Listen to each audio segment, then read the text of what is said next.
Welcome, one and all, to the Mostly Mazda Vidcast. I'm your host, the one and only Lonely Josh. It's a beautiful Saturday night here in Florida. I was smart enough to actually pre-schedule this one, so I actually had people waiting. I'm not talking to myself this time around. Let me make sure. Top chat, I want. Live chat. There we go. Welcome to the couple of people who are here. I said in my posts around social media that there probably wouldn't be a dedicated topic, not many talking points this time around. I did think of a couple of other things. Before I get into those, I wanted to, if you've seen my last video, you've seen this pitch as well, but mostly for the playback crowd, but I guess for everybody, I wanted to say that this video, and others like it, are made possible thanks to your generous contributions on Patreon, for which I am thankful. And my first comment is from Chris, aka Octopus Corridor, my only currently Patreon supporter. Big... I'm getting lost. I'm getting lost in my pitch here.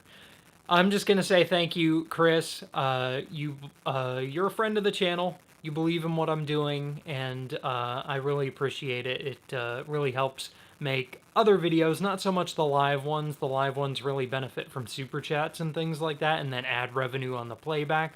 But any little bit helps, and I'm really grateful for the fact that you believe in the channel and all that. So I appreciate it, man. You're really awesome. And like I said, videos like this and others are made possible because of the contributions at patreon.com/HiroshimaSpirit, if you're interested. I've got a couple of inexpensive ways to go about that. So anyway, I'll quit talking about that because no one likes that kind of conversation. So before I get into my couple of talking points, I am going to say that I am consuming a rather large Japanese beverage this evening, and until 20 minutes into the broadcast, or whatever the algorithm prefers, yes, it is, in fact.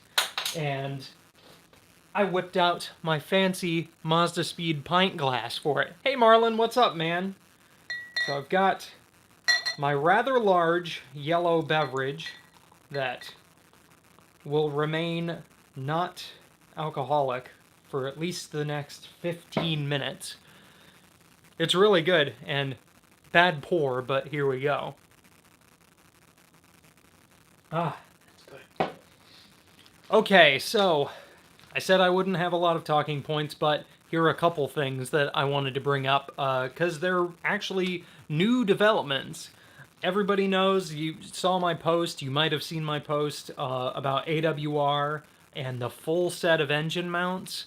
Apparently those are in early development for the Mazda 2, and I was trying to drum up some action from people so that we could maybe force those into production a little bit faster. I haven't heard back, but I had quite a response from people. I had almost 30 responses of hard yeses from people who would buy a full set of engine mounts for the Mazda 2, not just the dog bone. And speaking of the dog bone, I wanted to say for my automatic contingent of Mazda 2 owners, they now officially make one for the automatic cars, and you can get it in any of the durometers from 62 all the way to 95, super soft all the way to race car hard. So if you've got an automatic Mazda 2 and you want it to have a little less slop, you can now get an automatic Mazda 2 engine mount from AWR. So go ahead and check them out at store.awrracing.com, #Team AWR. So I wanted to drop that little bit of news because they literally, I think Ollie posted, Allie? What am I saying? She posted it earlier in the group that those are officially for sale now. Apparently, they're not that different from a Fiesta ST rear engine mount, so I don't know what modifications, if at all, are entailed in that. But regardless, I'm talking about it too much. They're available now if you have an automatic too. So go get one if you're interested. What did I have here next? Oh, so it is the middle of December, and I said in one of the more recent videos that I had another track day coming up. I was hoping, but then the green car happened, and I hope most of you have seen the video about fixing the bunk wheel bearing on that car, which was all sorts of fun and drained all of the fun fund. So I was unfortunately in a position where I had to miss the last SCCA track night in America for the year, and I spent all my moolah on it. So fun stuff, at least on the racetrack, is going to have to wait until next season. So we'll see about that. I just wanted to update people in case they were waiting on that content, because I certainly was. I was excited to go, once again, hopefully with a dry track, and yes, this past Tuesday is when it was. The track would have been dry at PBIR, and I hopefully would have gone sub my last best time, but that'll just have to wait until 2021. And speaking, I'm actually going to jump ahead a little bit. Speaking of track days and stuff, I mentioned it before that I don't know what it's going to look like, but I am hoping to do more in the way of track stuff in 2021.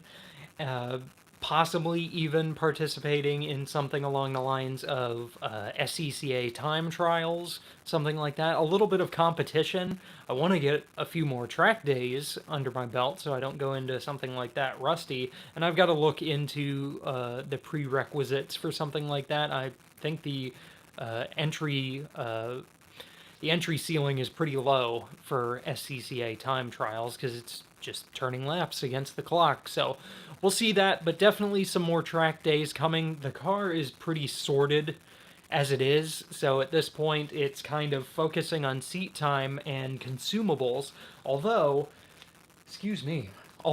there are a couple, well, there are a lot of things I want for this car in 2021. Particularly I want to, as unnecessary as it is, I want to convert the rear brakes to discs from the drums, if for nothing else, that it makes the car look a little bit more serious, because nothing is less serious than drum brakes, in my opinion. They work great, and they will literally outlast the car. At least they'll outlast it as long as I want to own it, which is forever, probably. So, yeah. But that is a big project, but luckily there is a kit for it, and the parts are readily accessible. It's just a bracket. It's Miata TT. Yeah. So I've got pretty much all you need is experience. So who knows? Maybe I'll do a couple of those. I don't think they do any in Florida, so I'd probably have to travel to Road Atlanta or something. But who knows? Maybe I'll go to Time Trials Nationals in Kentucky. But we'll have to see about that. I'm kind of punchy tonight. I've had 2 sips of this beer and nothing else, and I'm already getting punchy. So we'll see on the track stuff. More mods for 2021. I already touched on converting the rear brakes to discs. I want to get this thing tuned. Finally, I've got all the bolt-ons, and the only thing I'm missing is a tune. I'm really excited, and I'm going to have to save my pennies big time for the Mazda Motorsports B-Spec header that's in development for these cars. I'm told that that's going to be rather expensive, somewhere between $600 and $800, I think I was quoted. Marlon, you'd probably know more than... Thank you! I love making my vids for you. That's really appreciated. Thank you. Chris Taylor, Marlon, he told me it'll be somewhere north of like $600 or less than $800, so somewhere in there.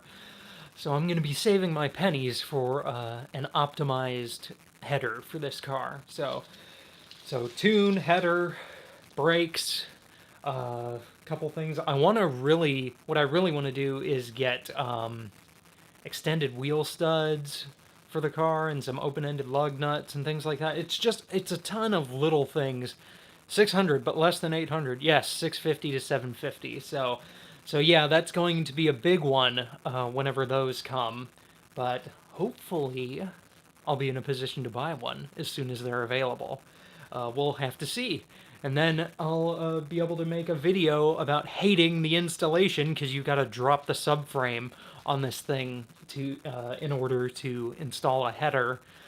Maybe I'll get some subframe collars while I'm at it, since I got to drop the thing anyway. Get some rigid collars from Japan and install those, because you might as well while you're in there. Maybe do some steering rack bushings, some sway bar bushings, or upgrade the front sway bar with a Fiesta part, which is an upgrade. Actually, a base Fiesta front sway bar is an upgrade for the Mazda 2.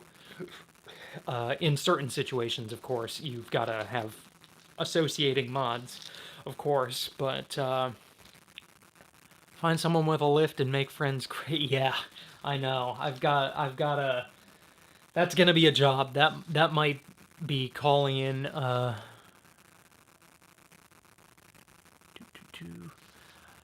I mean, if you want to get tuned, if you want to get your 1.3 tuned, you can. It'll wake it up a little bit, but it's still going to be a 1.3. I hate to say it. I haven't had experience in a 1.3. I mean, the 1.5s are slow, but at least they're kind of quick. But a 1.3, I imagine, crawls along. But there are benefits to having it tuned in the way of throttle response, and you'll get a little bit more shove. Probably not so much that you'll feel it, but you'll definitely feel the throttle response and stuff like that. So yeah, those were the couple of things that I wanted to touch on, but ended up rambling about for several minutes. So more track days, maybe some competition, and some potentially serious mods, hopefully in 2021.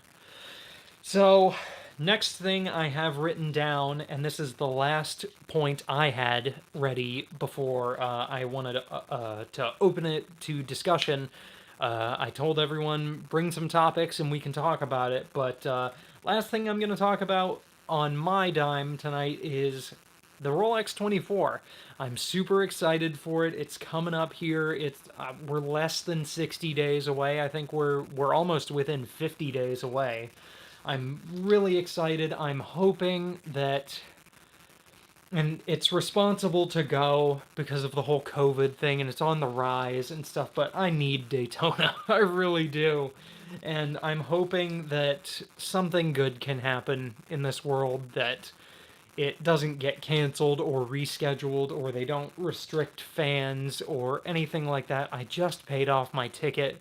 So I'm super excited about the Rolex 24. It's unfortunate that Mazda Motorsports will only be fielding one car this year. I've touched on that before, but it's all necessary, all for the best, and I imagine it's because they are allotting resources for an LMDH program, the next generation prototype in 2023. So hopefully that's the case, and that it's not a case that the program's going under or anything like that. I just hope that they're allotting resources differently. And outside of Mazda Motorsports, I'm actually really excited for the 24, just because despite COVID and all that, it seems like the entry list is on the way up, with a strong contingent from Europe, probably ahead of the new regulations in the next couple of years that are going to be coming. There will be a lot of crossover between the WEC, ELMS, and IMSA as far as competition between teams. Also, the 1,000 miles of Sebring is right after Daytona. Well, it's a couple months after Daytona, but it's the same weekend as the 12 hours of Sebring. Might as well get your junk over here and maybe win the 24 hours of Daytona before you go run the 12 hours of Sebring. One program I'm particularly excited about is our Canadian friends from the Great White North, Faf Motorsports, with their 911 GT3R. They have a killer lineup this year, and I could not be more excited. They also announced a full season effort with that 911 of theirs, so we'll get to see the plaid car all season long.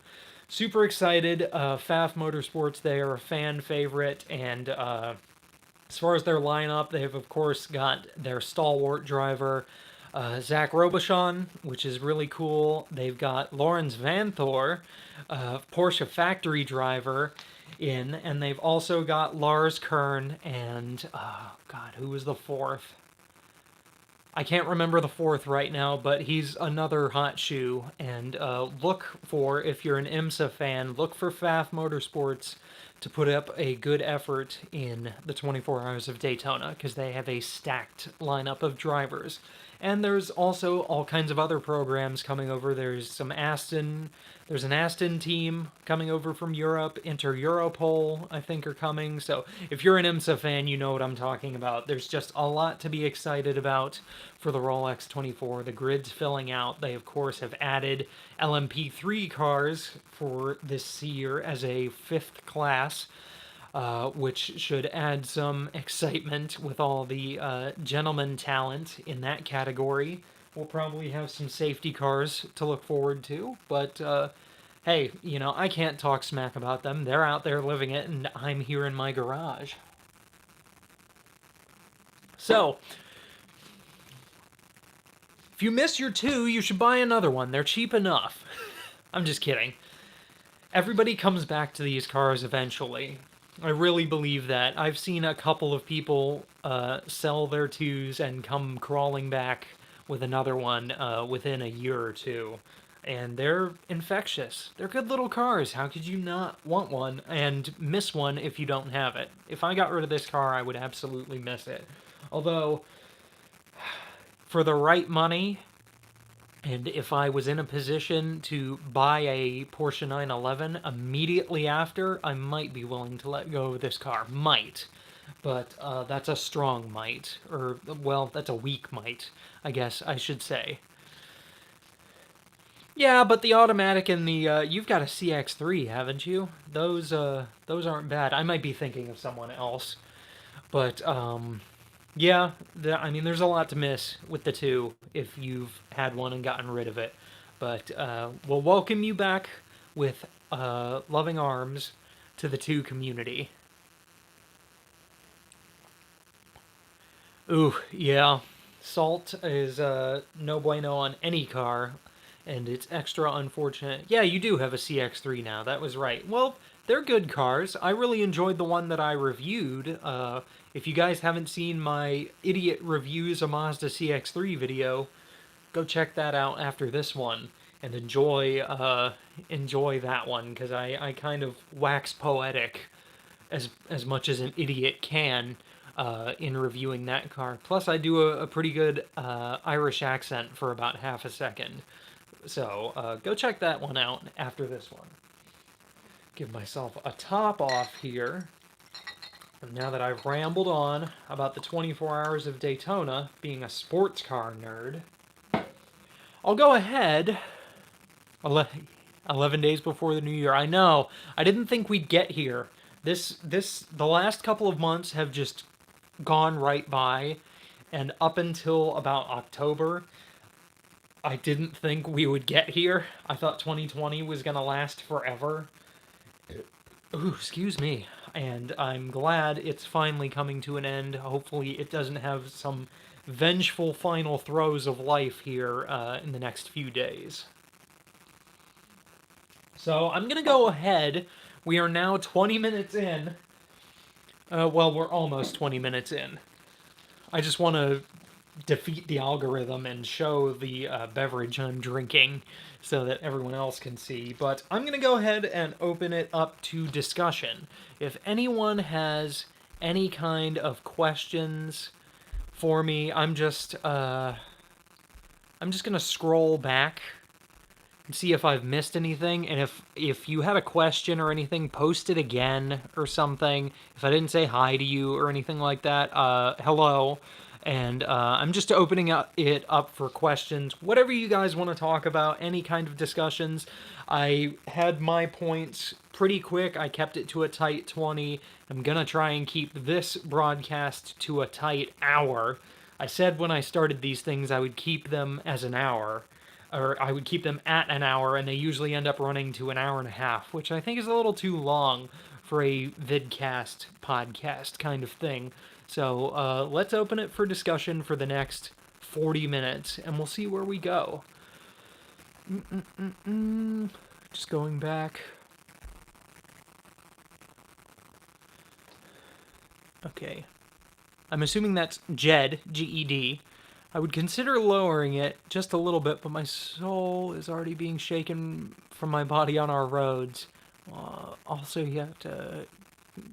Suspension mods aren't all expensive.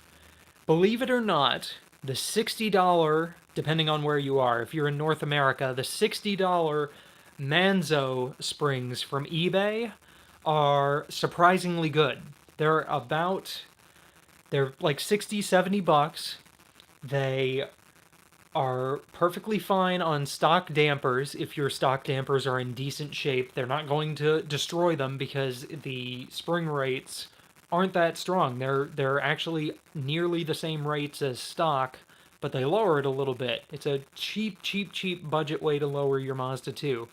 And of course, you're going to need an alignment afterward and stuff, so, you know, a $60 mod turns into a $200 mod probably by the time you're done.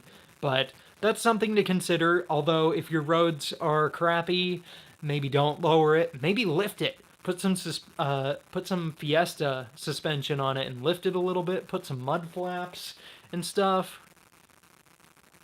Yeah, I'm not used to having to declare mods to insurance. I mean, I might have to, but I also live in Florida, and Florida is the lawless West when it comes to cars. You can literally do whatever you want here, and nobody questions it. Okay, we're 22 minutes in. I was delayed.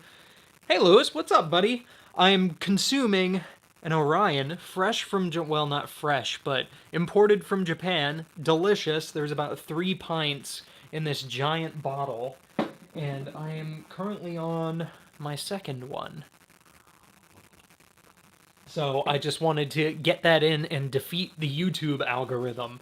Apparently on these things, if you mention alcohol or drugs or cuss or anything within the first 20 minutes or so, the algorithm doesn't like it, and it won't throw you as many advertisers. So I'm just going to go ahead and say I'm drinking a fucking beer.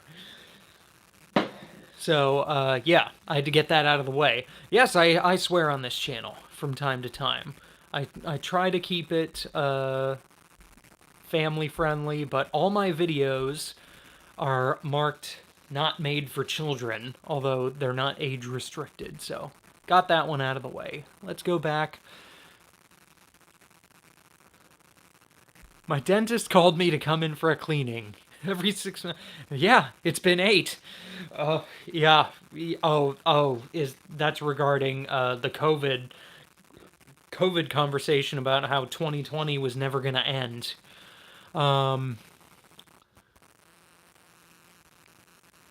Okay, so so Marlon coming in talking about the AWR full mounts. If we can get a group buy going here pretty soon, I'd definitely be into that.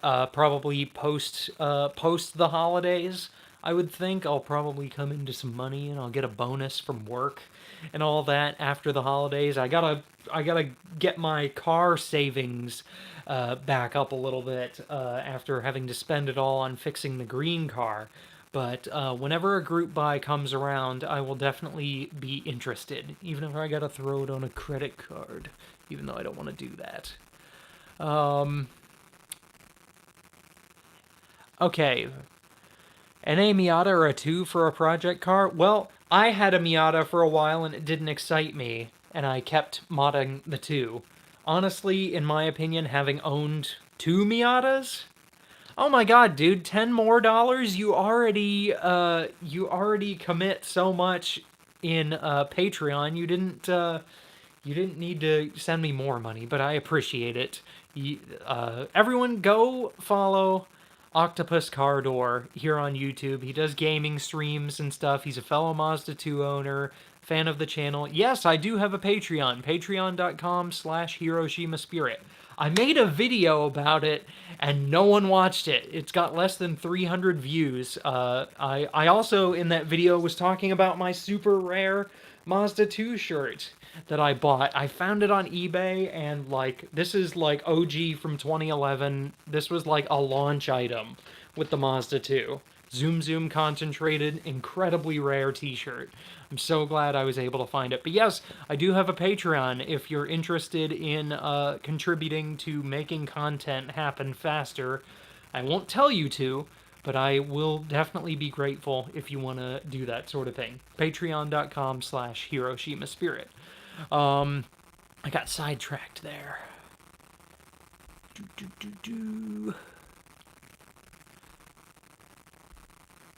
So yeah, back to Marlin and the AWR mounts. I've definitely got I got in contact with AWR and I sent them all of the yeses I got from people saying they definitely want some. Whether that happens or if it's a group buy or something, I definitely want that to happen because while my poly-filled engine mounts that I made myself using the factory ones are working a treat. They're holding up really well. I really want to have some official ones that are made to be there. It's not something that I made here in my garage, and I like supporting AWR. Marlon, are they a partner in your motorsports endeavors? Because I'm always looking for partners, and I don't have the courage to ask them if they'd like to partner up, either in my motorsports adventures or here on YouTube. So I have not seen. So I'll leave the AWR mounts for now. So there is talk. They just something needs to happen. So I'll move on. There are a couple other questions I wanted to. More content faster. Okay, I'm all for it. Lewis, thinking about that all-wheel drive mod? No, not at all. No, to be honest, it's interesting to see. Glad someone else is doing it. I don't want this car to be all-wheel drive because it's just added weight. I don't have the money to turbocharge it. I definitely don't have the money and time and energy to convert it to all-wheel drive with a Lexus diff and a Miata subframe, and then you gotta cut up the floor and all that. No, no, no, no. And it adds complication. No.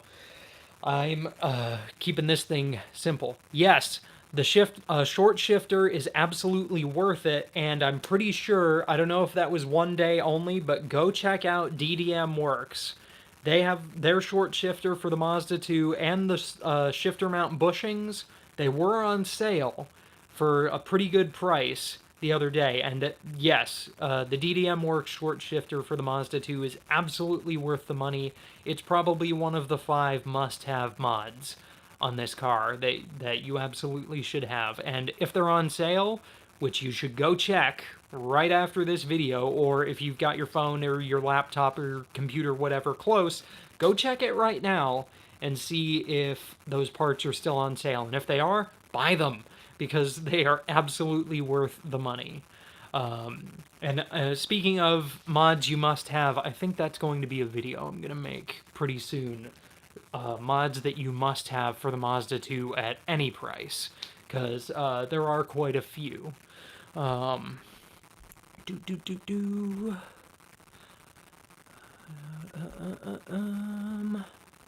yes, not thinking about not thinking about all-wheel drive at all. No.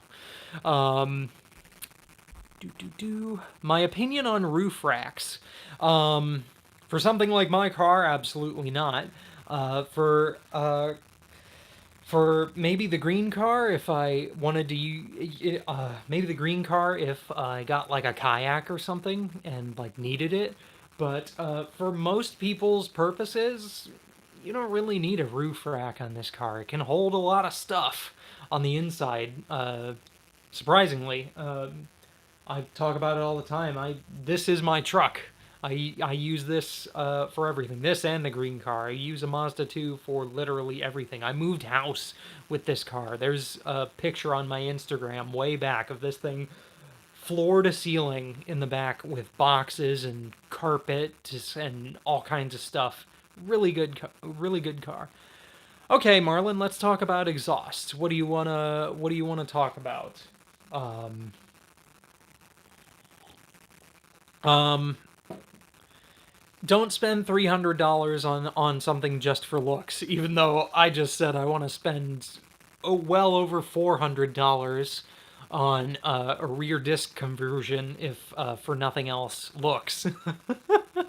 So for like a roof rack, if you're not gonna use it, if you only think it looks cool, maybe don't spend that money. But it's your money, so do whatever you want. Me personally, I wouldn't buy them unless I needed them. Thinking about getting 15-inch wheels. 2 came with 16-inch alloys.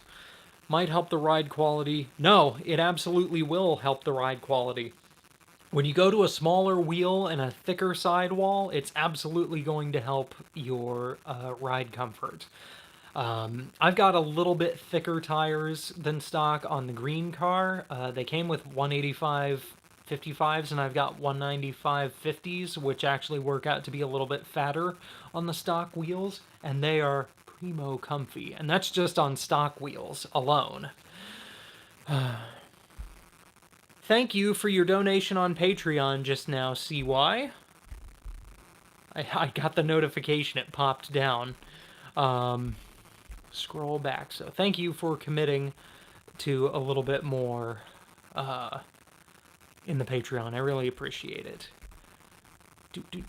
I missed one about IMSA. So Jarrett, I have not seen anything about Mazda's LMDH car.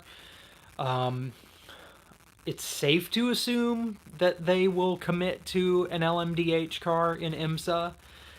Because they've been wanting to go back to the 24 Hours of Le Mans for like years now. Ever since they were doing the diesel prototypes, they've wanted to go back to Le Mans. So this will allow them to do so and contend for overall wins. So it all depends, but optimistically, I would say that Mazda is a lock for an LMDH program.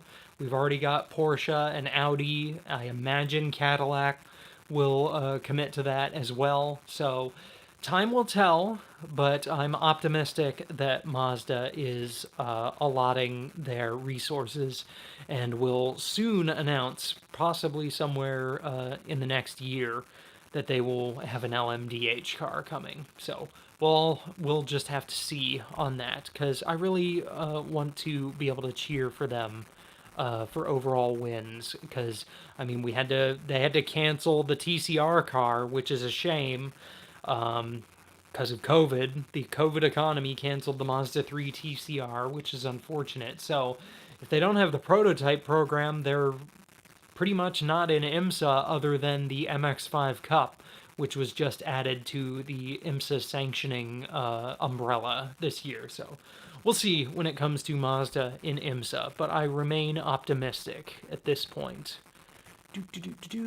Let's see what else I missed.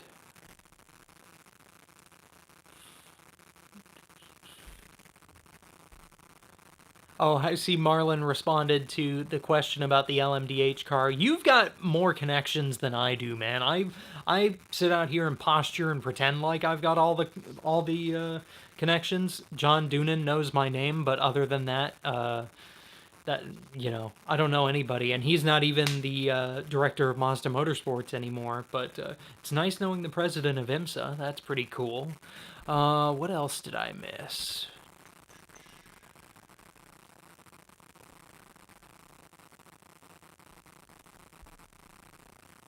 So Marlon, yes, we do both have custom exhausts. I like mine, though. Doesn't sound like any other two, because I'm the only one with that exhaust. Although, after my most recent video, I really hope that a lot of people will try and duplicate what I've got, because it just really sounds good for as straight pipey as it is. It really sounds mean, and it's all down to that MagnaFlow muffler, I must say. So what I'm saying, Chris, yeah, if you get the roof rack, take up surfing or something. I mean, you got to make use of that thing. If you're going to spend that money, use the thing. So what else? 14-inch Miata wheels for the win. Yes. If you were to put some Miata daisies or some hollow spokes on here with like some 185, like 60 big old balloon tires, the ride quality would be super soft. What type of tires am I running on the green car?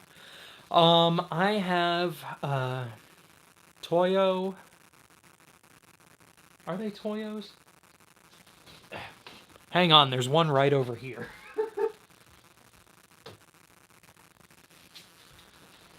Well, one of the old ones anyway. I bought more of the same. My spare wheel is over there with an old green car tire on it. I have Toyo Extensa HP2s in 195 50 15 Fitment.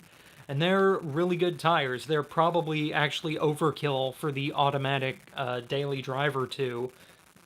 Excuse me, they might be better suited on something like this, but they're good tires and for a good price. So I definitely recommend those, the Toyo Extensa HP2. I had the HPs on it before, and they were good tires, and then they came out with the HP2, so...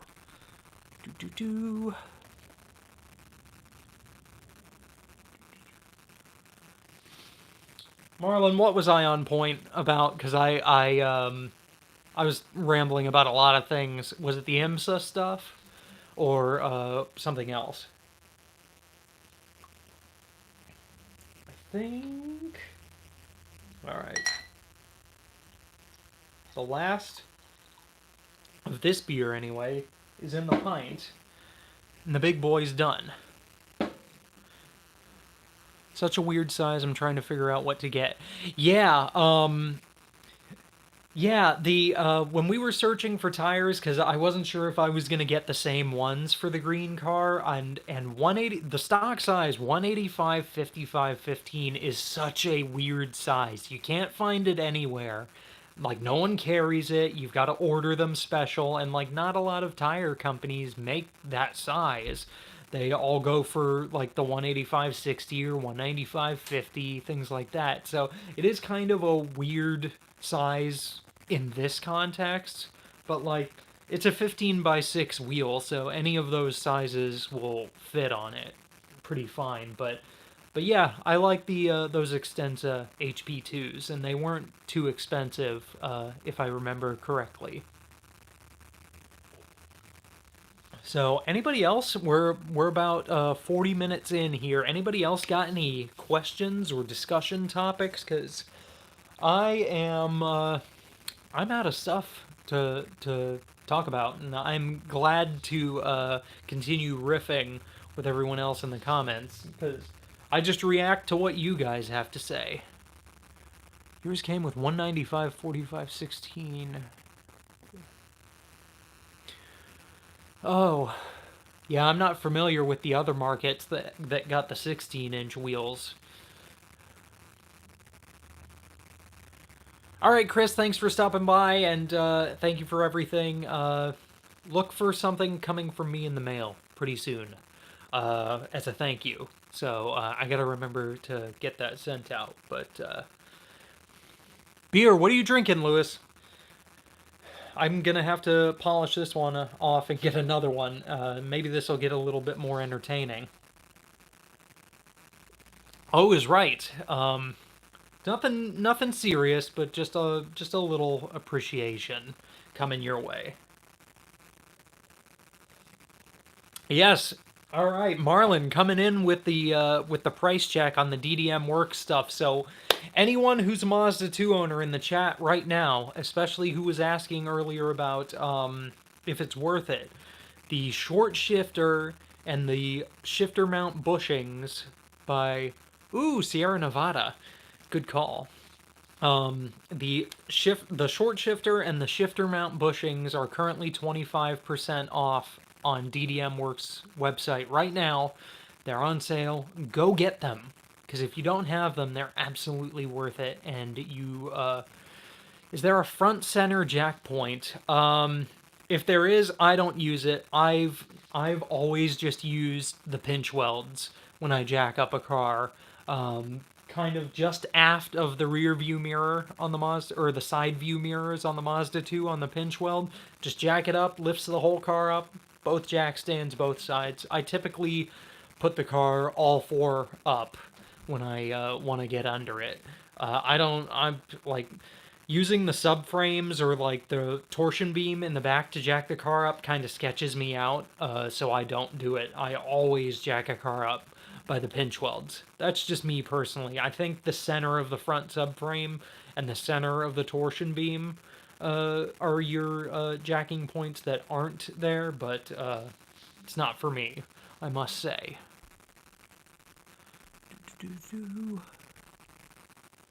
Jacking up the car for tire rotation. What jack points? Oh, so I covered that. What preventative maintenance do you recommend for the 2, starting small to big? Well, I mean, this car doesn't need a whole lot of maintenance, honestly. Just your regular oil changes, and then keep an eye out for stuff going bad. You know, keep an eye out for oil leaks, bad shocks. The dampers, they'll go bad and start leaking. Not often, like the green car's got 170,000 miles, probably 70 of which are on the same set of shocks and struts, and they haven't failed yet. But just keeping up with your regular tire rotations and checking your brakes and your oil changes and stuff, and following your owner's manual for like your coolant flushes and things like that. Just keeping up with stuff is all you can do for these cars. They run like Swiss watches and stuff. Thank you, Jed, for pledging to commit to my Patreon. That's really awesome of you guys. And I said in the video that I'm not the kind of person that like will hit you up. MAF cleaning at every oil change. That's probably a good way to go. I don't do it mostly out of laziness, but that's probably a good way to go. But back to yet another Patreon commitment. I really appreciate it. I'm not the kind of guy to like, I don't play the YouTube game very often. This is like the first thing I've done to like be a YouTuber, but at least I don't do the whole like and subscribe shtick at the end of every video and tell you guys what to do. I just make the videos I like to make and hope you guys like it. So I really appreciate the commitment, guys. So can tell my 2's never had a tire rotation. The inside of the front alloy is completely corroded from brake dust, whereas the back ones are perfect. Yeah, that's a did you just buy it recently?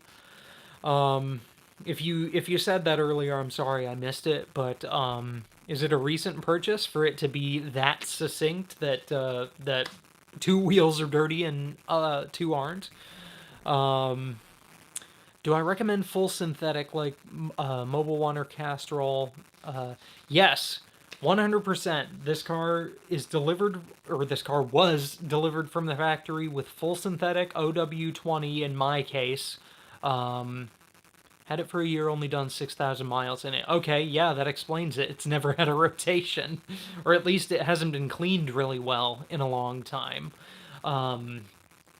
So back to oil. Yes, I recommend a full synthetic. These were delivered from the factory with full synthetic. Depending on your geography and your climate, your oil weight could vary. Here in North America, they were delivered with OW20 full synthetic, which is what I use now. I use Castrol. which, at least at the time, was Mazda's recommendation.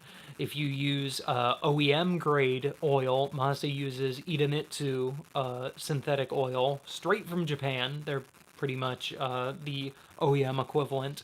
But I use Castrol in both cars. I went up to like 5W30 in the green car because it's kind of old, but still a full synthetic. But for the high mileage, I increased the weight just a little bit for that extra protection and stuff like that. So yeah, that's the answer to the oil question. Sit tight. I'm gonna grab myself another cold one. Formulate some questions for me, or some talking points, or things like that.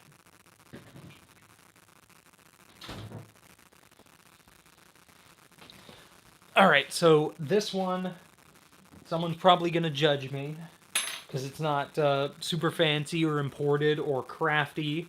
It's a Budweiser Nitro Gold, and the only reason why I bought it is because at my local alcohol distributor, they had these cans for $1. Last call savings, well, it says take $1 off, but I only paid $1 for it, so yeah, got a Budweiser Nitro Gold, smooth golden lager. So let's give this a try. Ooh, that's fun. Check that out. They put a little crown on the can tab there. Oh, damn! I didn't follow the. There are instructions on this can. All right. Okay. I can still do it. I can still make it. It says turn the can over 3 times, open and pour hard, and then wait for it. Okay.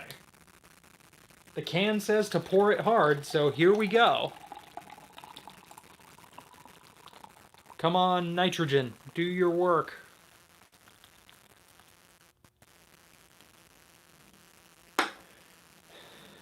Cheers, lads and ladies, if there are any ladies watching now or in the future. That actually is a nice dark lager there.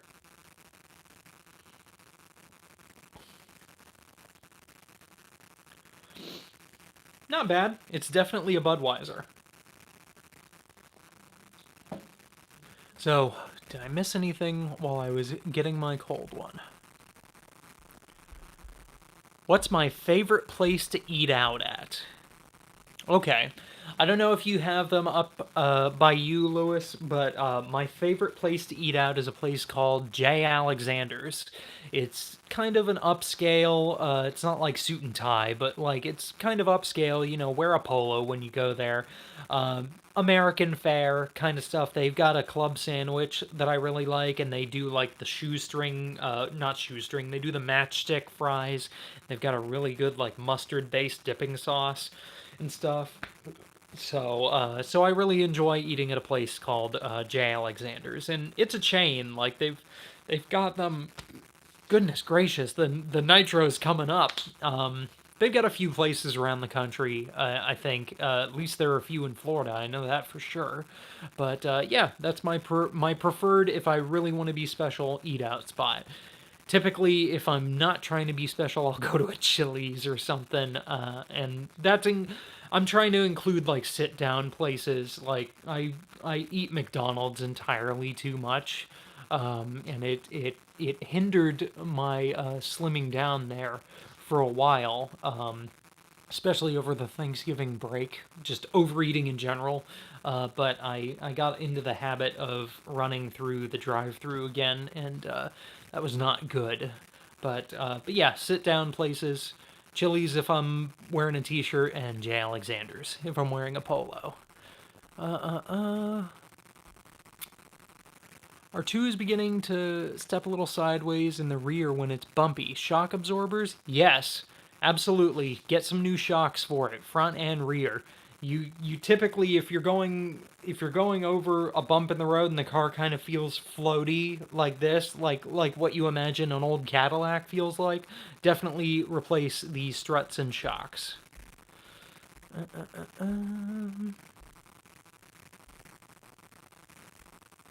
Okay. Previous owner crashed it, got a new bumper radiator and plenty of trim rattles. Oh, I bet. $1. I know, and that $1 is going a long way to making this vidcast a lot more fun. We're 10 minutes away from an hour, and I've got a feeling that this one's going to run longer than an hour again. I love your videos. Thank you, Jose. I appreciate it. You made a few mods on your 2. Excellent. I love a modded 2, obviously, and people enjoying their 2s by way of modifying them makes me happy as well. Opinions on a rear strut brace or K-brace? Seen them a lot in Fiestas. Largely unnecessary, Connor. The chassis of the Mazda 2 is actually quite stiff as it is. So like interior braces or like a rear shock brace or anything like that, or like floor braces, anything like that. Even a front tower brace, a strut brace, all you're doing is adding weight. The tub of the Mazda 2 is really strongly constructed, and in fact, all of Mazda's current lineup since the Skyactiv era is based on technology that was pioneered in this car, including their lightweighting methods. So, really stiff. You really don't need braces.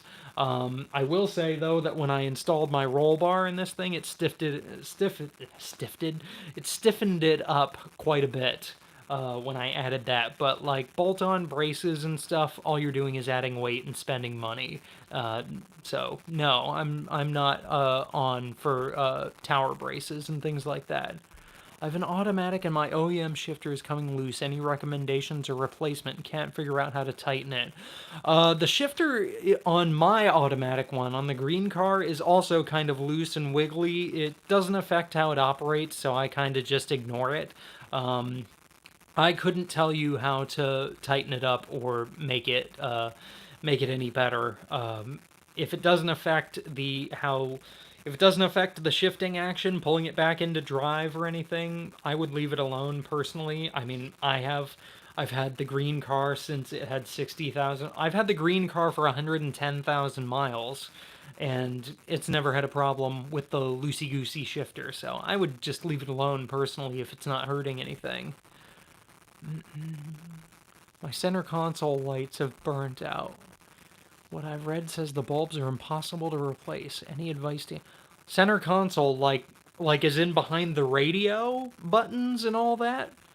Because the one on the floor doesn't have any lights, but like the ones in the center stack around the radio and stuff, if those have burnt out, you're out of luck unless you can solder in new LEDs, because every light in the Mazda 2 in the dash, it's just an LED soldered into a circuit board behind the dash. So you would really have to take it all apart and replace those lights the hard way. What do I think about LED lights under the chassis? It depends on the build. I'm not opposed to it, because like Underglow's really making a comeback in the past couple of years.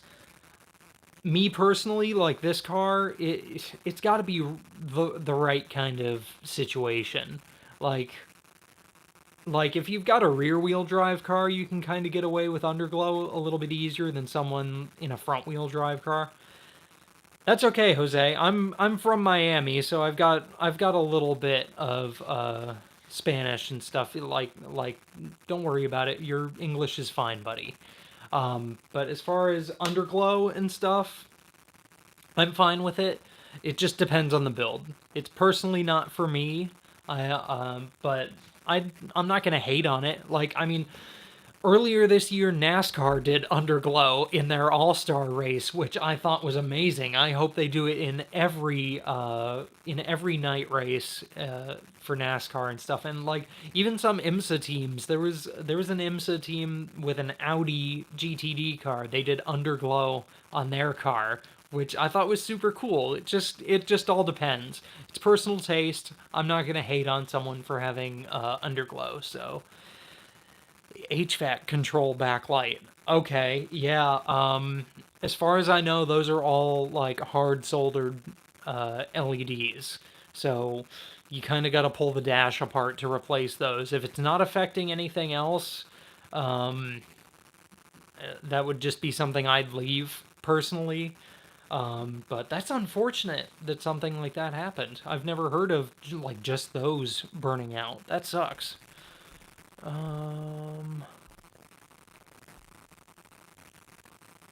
Oh man, we had 2 people in the chat whose lights burnt out. That's a shame. What'd I miss? Have I seen this before? Mazda 2 OEM Bluetooth accessories. Yes! Bluetooth connectivity was a dealer-installed option on the Mazda 2. So it's OEM stuff. I don't know how to fit it all up, but it was definitely Bluetooth capable with dealer installed options. If you can find someone who knows how, or if you know how to do it, it's absolutely a possibility. And you can probably find a Mazda 2 factory Bluetooth kit somewhere on the internet, because there's like the home link mirror with the compass and the Bluetooth stuff. It's always, you can always find the kits online. I don't know about installing it because it's like electronics, and I avoid wiring and stuff at all costs.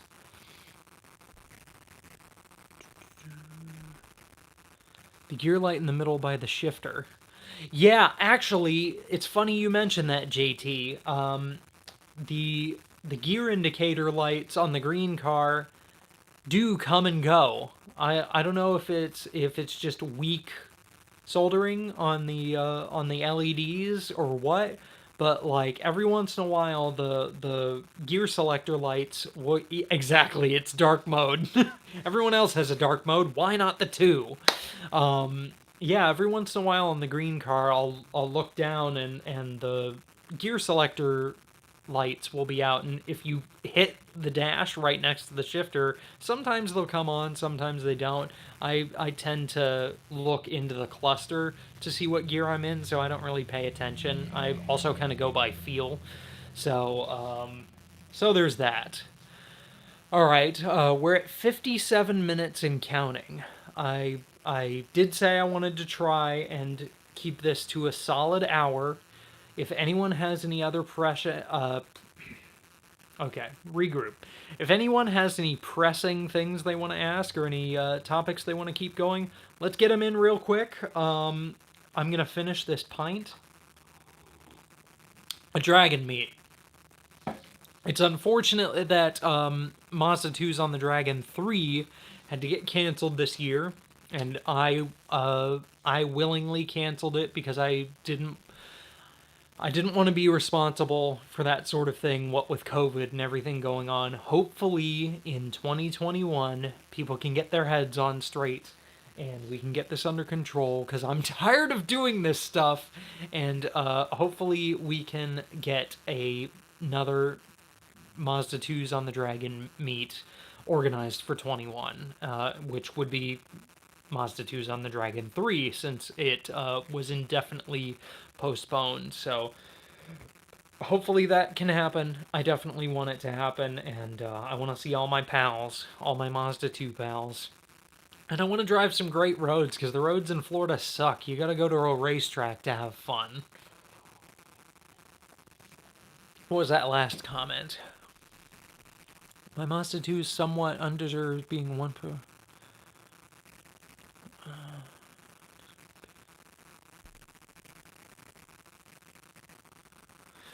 Oh, you're saying for a 1.3 it looks a little bit sassier than it should, given the engine capacity.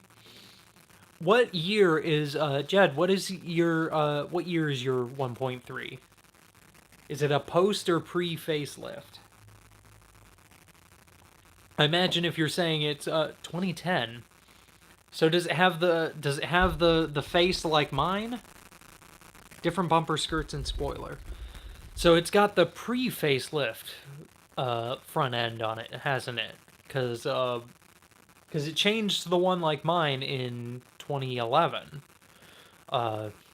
I don't know if it was different globally, but at least, we only got these. It has the angry bumper. Okay, so yours is a 1.3 Sport. I actually like the angry face versus the happy face. It's a good looking front bumper. How's COVID over there? Here in Belgium, it's pretty bad. Yeah, I've seen that in Europe, especially on the continent, there are some hot spots, and in the UK, they've got like a new strain that um, they've got a new strain that's like 70% transmissible. Here in the United States, it is horrendous. People cannot get their heads in the game and just like be responsible. We're going to be doing this forever because people in the United States are so preoccupied with their personal liberties that they think telling them not to spread a deadly virus is some kind of tyranny. Meanwhile, they've never experienced tyranny in their life. These assholes. I don't want to get into it. It's bad in the United States. I think they said the other day more people are dying every day than did on 9/11, which is sad for something that is easily preventable if you're just responsible. So I'll move on from COVID because that's a downer. How can I find those lights on the front? My Hellas, they're available on Amazon. I don't know if you've got Amazon where you are, but they're just Hella 500s. You can search for them on the internet. I have a video about them that kind of details how I installed them a little bit. If you want to go check that out, Jose, they're just Hella 500 driving lights. You can find them anywhere on the internet. I got mine from Amazon.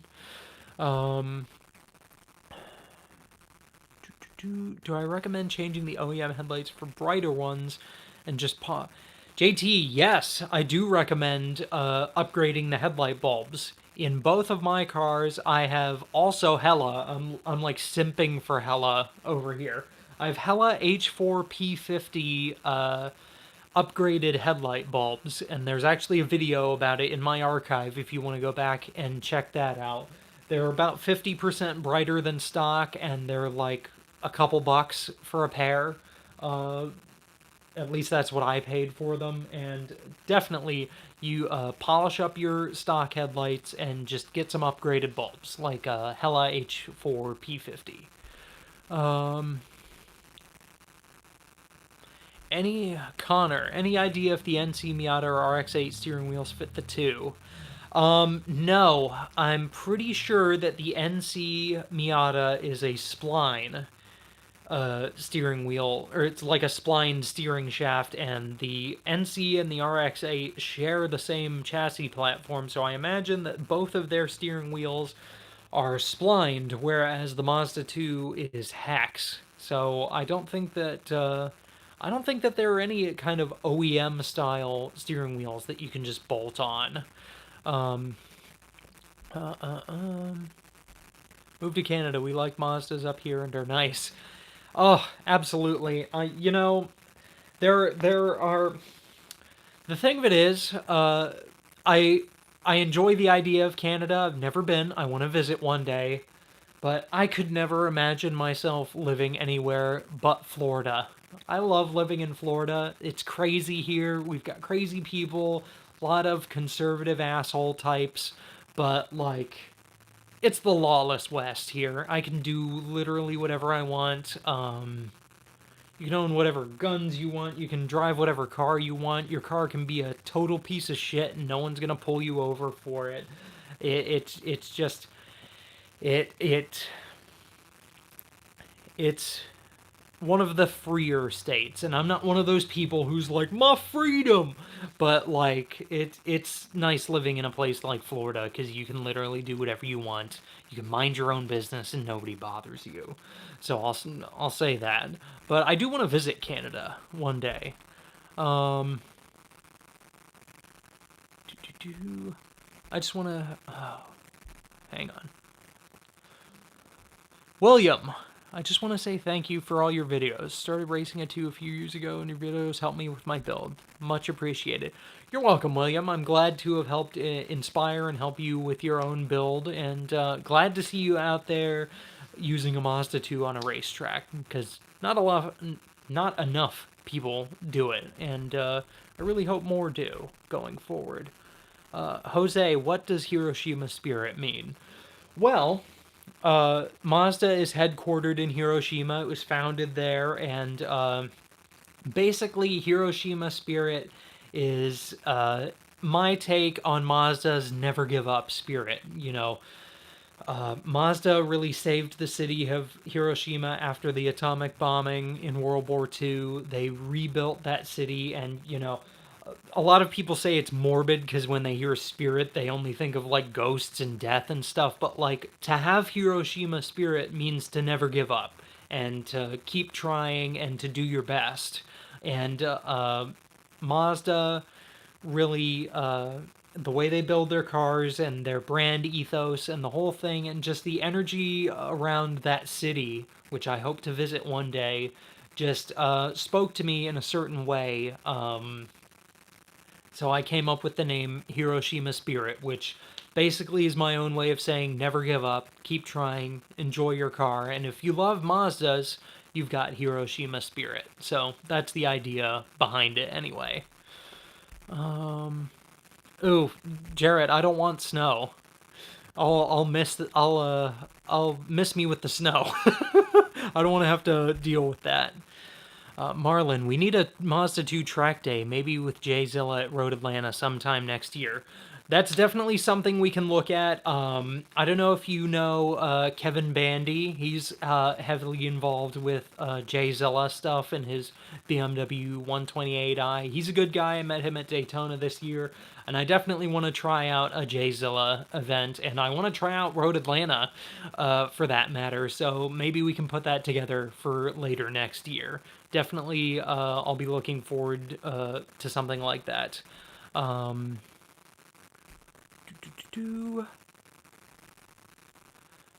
Racing, which petrol is better to use in the Mazda 2? I live in Jamaica where we have 87 and 90 octane. Well, at least here in the United States, the Mazda 2 is rated for 87 octane. It's, rated for the lowest octane you can buy. It's, it's not a high performance car, technically. But consult your owner's manual. Your fuel cap might even say what your minimum octane rating is, but it's more than likely 87 octane. Every once in a while, if you want to treat the car, maybe clean it out a little bit more, put some higher octane in it. But generally speaking, I only put high octane in this car if I'm doing a track day, and even at that point, it's probably unnecessary, but I cover all my bases when I go on the racetrack. I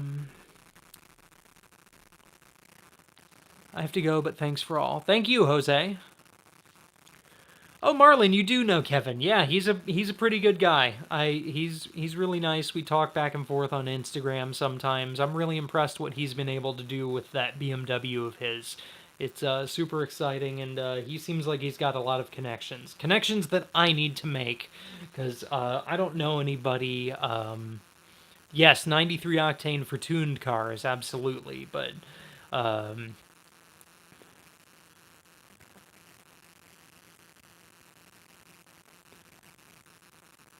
blanking there. Lewis, what do you mean by that? Come to Boston. That really sent my brain into a tizzy there. You broke me there for a second. Come to Boston. Maybe one day. I mean, if I put together another meet, you should come. Tennessee is kind of halfway between Florida and Massachusetts, but we'll see. Anyway, folks, I'm starting to get a little Boston. Yeah, I gotta come to Boston. I'm getting a little tired, little slurry, a little bit, even though I've had like a beer and a half, but I've had a lot of fun with this one, and I hope everyone has enjoyed this one, especially if you're watching this, watching the playback. Hey man, real quick, we got another question coming in. What's going on? I love your videos. Any tunes for the 2? Yes. If you need a tune for the 2, Google Dinotronics. They offer remote tuning for the Mazda 2, and all the details you need will be on their website. So anyway, I'm gonna go ahead and close this one off. We've run 10 minutes over. These always end up being an hour 15, hour and a half. Thank you everyone for coming and participating, and thank you if you joined me on Patreon. Marlon, yeah, I need to sack up and talk to AWR about maybe partnering up in some form. Because I really like their company. I want to support them, and I hope they'd want to partner up with me in some way, shape, or form. Anyway, I can never end these videos. You should see when I actually make like a produced, edited video. I do like 10 takes on trying to do an outro. So thank you, everyone. If you committed to Patreon during this broadcast, thank you all so much. I can't wait to make more content going forward. I don't know if this is going to be the last video for 2020. I might make another one in there. I've got some vacation time coming up. But thank you for participating in this one, chatting. Thank you for your donations during the live show. And again, for the Patreon stuff, you guys are awesome. And I had a really good time. Cheers to all of you. Thank you all for watching and subscribing. And I will see you guys in the next one. Now, let's see if I can end this thing.